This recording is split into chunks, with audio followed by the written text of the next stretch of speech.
So that's kind of where the flips always attracted me. Because like, if I just keep making a little bit more bank, it's just a little bit more. So it wasn't like you saw someone that said that done flips and it was like, I'm gonna do flips. It was like, more, like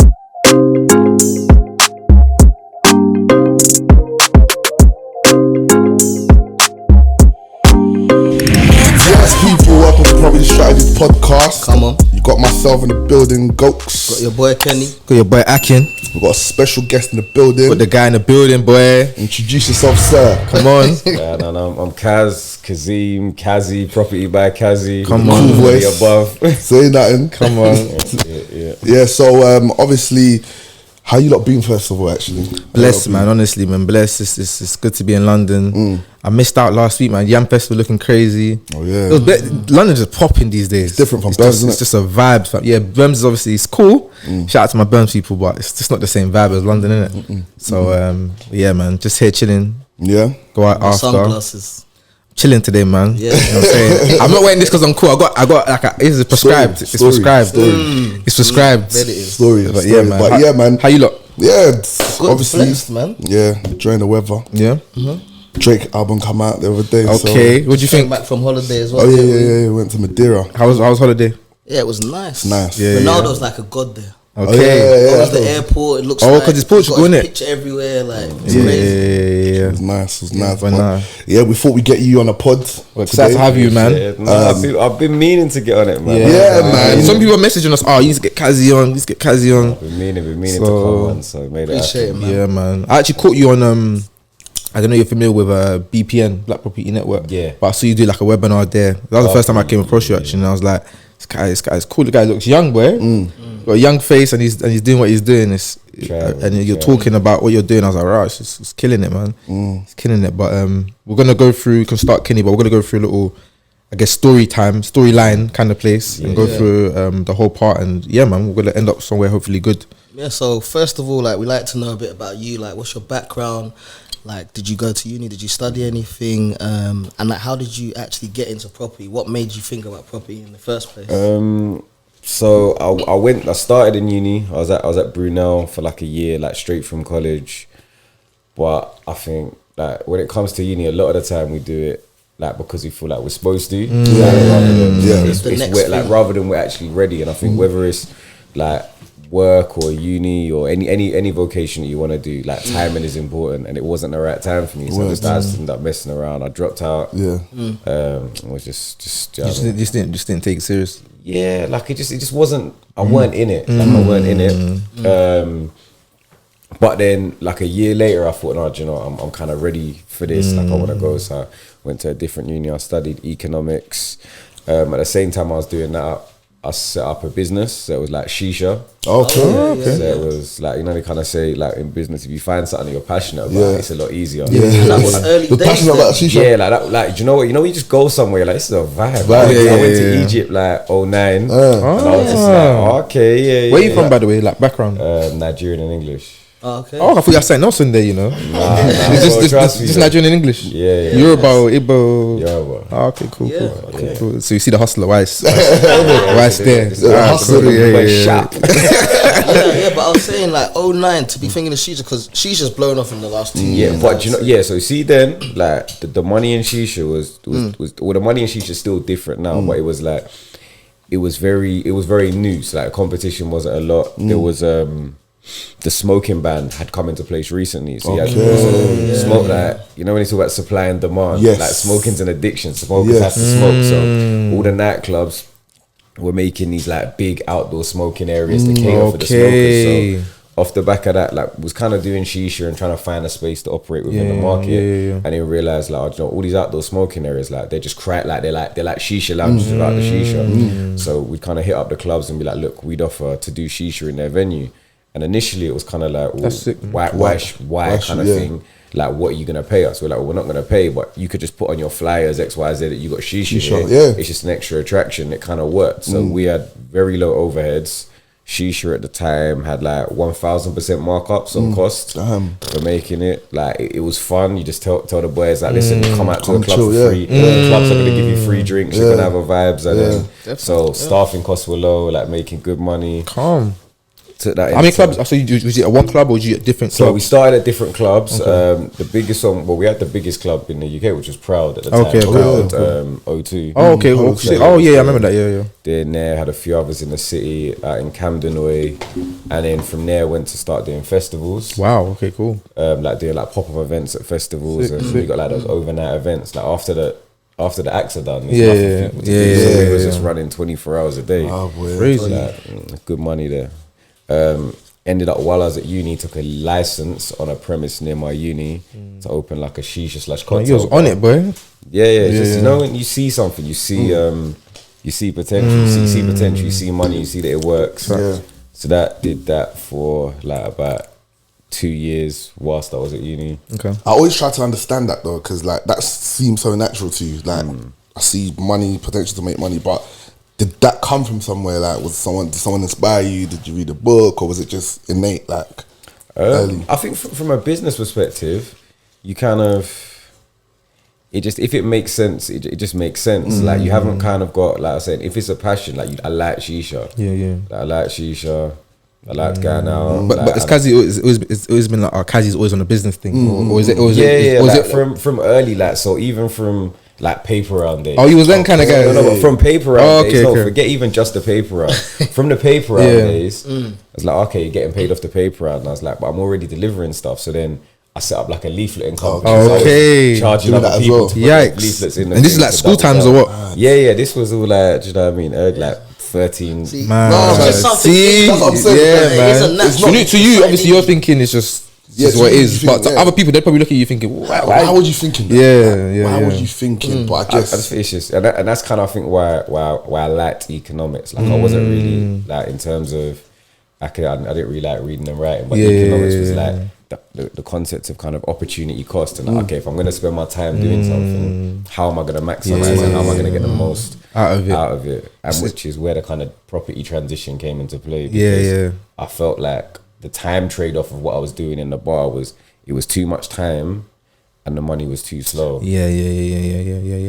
So then you start valuing your time, knowing that, you know, I don't mind putting in this work, but it's got to bring me more value than just, you know, whatever I'm Yeah, getting yeah, paid for it's- this business. It's that because I was making money, but it's like was making money, but if you're making money on a daily, you start making a little bit more money and a little bit more money. You just spend a little bit more and a little bit more. And it's kind of like why I always went into, or why I knew that I wanted to do flips and basically started with flips is because if you think about being young and like, I don't know, like guy like young, you got from like the early street, like you got at 10 a.m. You're at the door like ready to go out and you know what I mean might get a pound from your mum to go out all day, like you're just chilling. Whatever happens at the end of the day, that pound's done. If the next day you're lucky and your mum nice to you with £2, at the end of the day, that's £2 done. But if it's a birthday or if it's something, or if you've done well and like our auntie gives you a tenner, like it's way harder to break into that tenner. You see it as something to save. Oh, to build on. I get you, So I get that's you. kind of where the flips always attracted me. Because like, if I just keep making a little bit more bank, it's just a little bit more. So it wasn't like you saw someone that said that done flips and it was like, I'm gonna do flips. It was like, more, yeah, like I hadn't really seen like the flip side of things. Like seen other property developers that like even getting into property kind of did some project management on their side of things, which was just like, you know, just being around and being annoying. Like, you wanna Tell learn us to- about that, like your first involvement in property. Like, what was it? Yeah, so I see these guys that they've been doing property for a while. They're based in the States, but like they're over here as well. They've been doing property for a while and kind of just being about, being around on their sites, just seeing what they're doing, offering like a time trade off to say like, look, I drive, I can come, I can collect stuff, I can do X, Y, and Z. okay. So you're putting yourself out there to like. some people don't see that as well. They'll see the big, you know, successful Kazy now, not knowing that you probably, I don't know, but you might have some years where you just was just running around helping some people out. Yeah, no, 100%. Like if people know me, they'll know me as Kazy in the Honda Civic. Like, Is it? like, if you don't know, Is that, about, it got famous Honda Civic. If you don't know about the Honda Civic, you don't know. Man. That's facts. Like all my day ones will know. Like I've still got that car. Like I had Man. that car from 2000.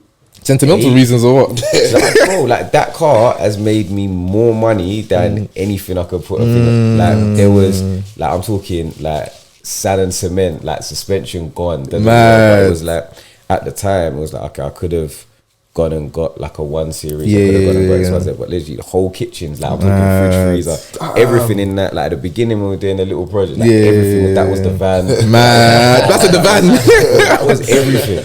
Oh man, that's sick, man. That's good to hear because I think sometimes people see the shiny gold, you know, finished version of someone and think, oh yeah, this man just done it. Just hit the ground running. But honestly, there's always a story behind it where it's just like you know what I'm saying, where it's tough and you know. Tell us about those days. Is there any days you had where it's just like you was just like, this is I don't know about this, or has it always been quite high flying? No, like I think there's definitely, like I think like the whole generation entrepreneur and being self-employed, there's a lot of pressure that we put on ourselves, Facts, collectively, man. like and even pre-social media, just we was doing, you know what I mean, spoke about like me and Tex were doing like 80 hour weeks, like back to back for like 12 to 18 months in a row, like just going, like, no holidays, no nothing. No, but then do you know what? Like, so we were doing it, and I realized like I was actually burning out to the point where I was just like, I couldn't even wake up because I was just too tired. I was doing too much. But that kind of started to be my release. I'd literally do like 6 weeks on non-stop. You wouldn't really see me outside to the point that there'd be something going on.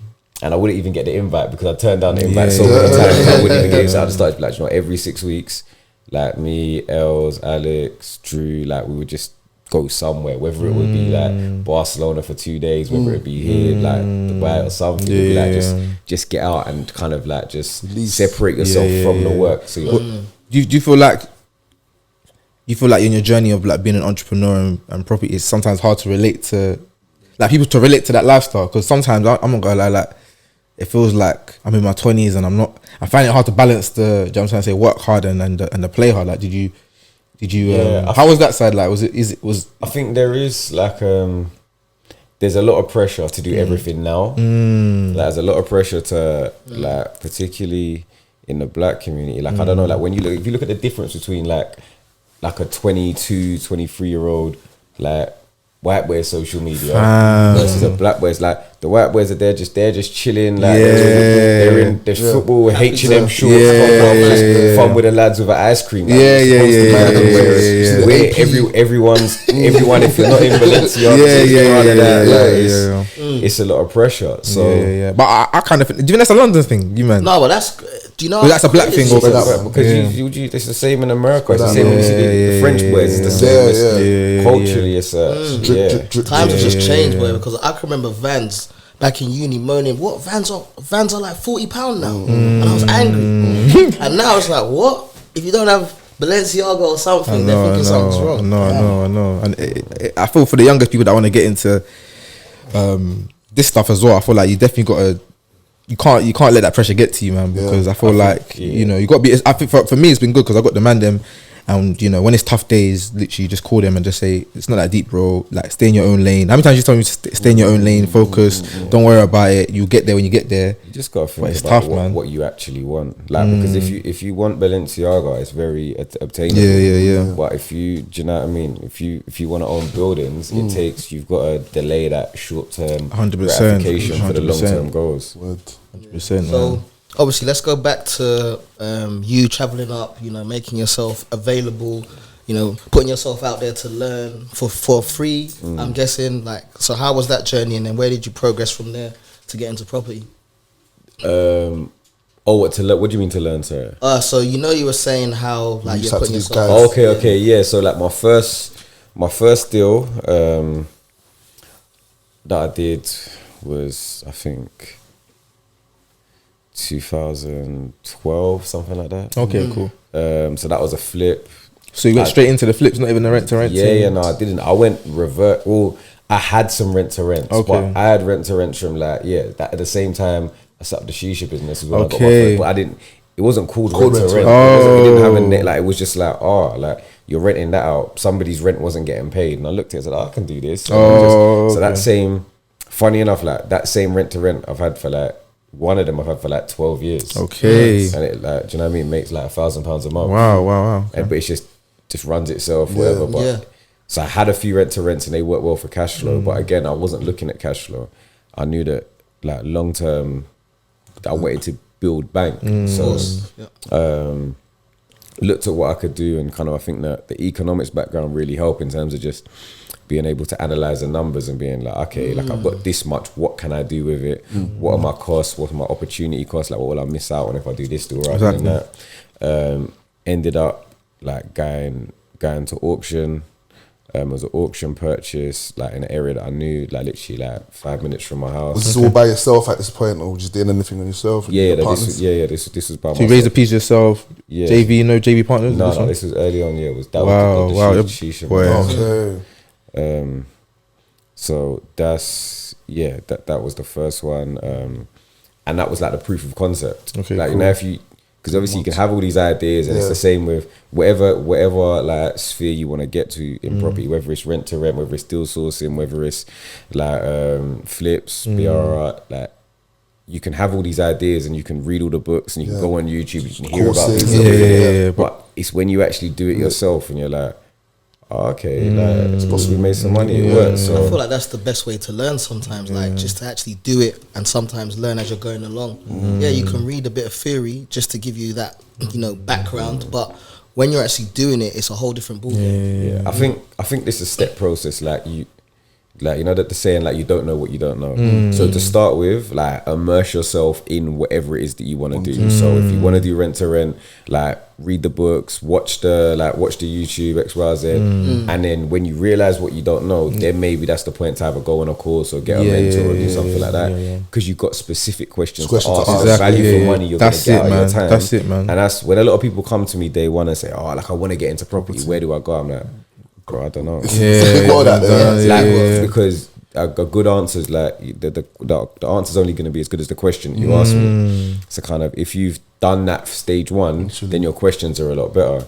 Then, like you said, then I think really there's a certain point where you can't do theory anymore. You got to do practical, and you got to go out there and actually try and do stuff. I'm like much more of an active learner. I'll be honest. I don't think I like until I started in property, I hadn't read any property books or even there wasn't much YouTube stuff out there for free at that time.